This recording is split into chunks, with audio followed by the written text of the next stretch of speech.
So putting a set of Wilwood brakes on a 9-inch rear end like this Currie rear end here is really no big deal. Nothing to be afraid of whatsoever. So this will be pretty short and sweet. You have to start with the axle out of the housing to slide on the emergency brake assembly and the caliper mount. So you'll remove your axle and go from there.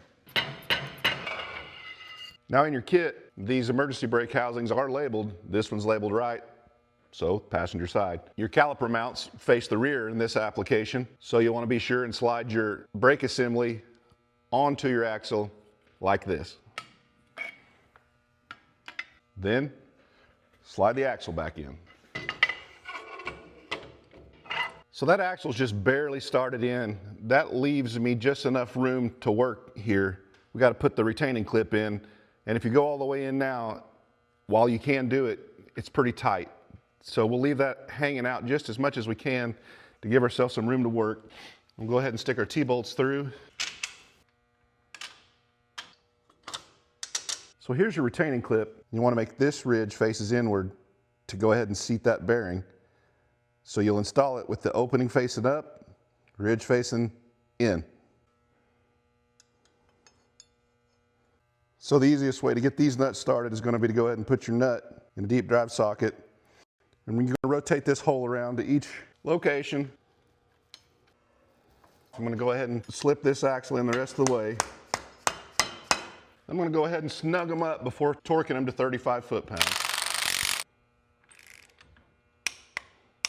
Next, you've got this centering bushing. Slide it on with the thin part facing out.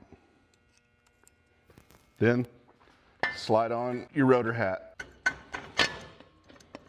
So your caliper kit comes with 2 bolts, 2 washers, and then in our case, it came with 16 spacers, and that other side took 4 each to center our caliper over our rotor. And so that's what we'll start back with this time.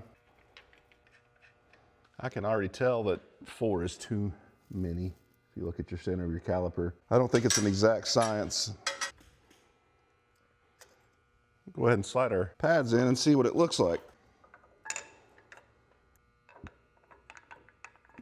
Not good.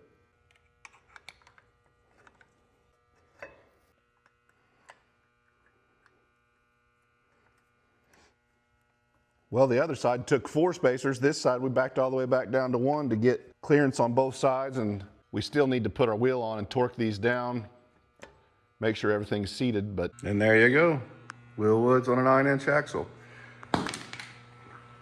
Now we've still got to run our plumbing, but that's pretty straightforward.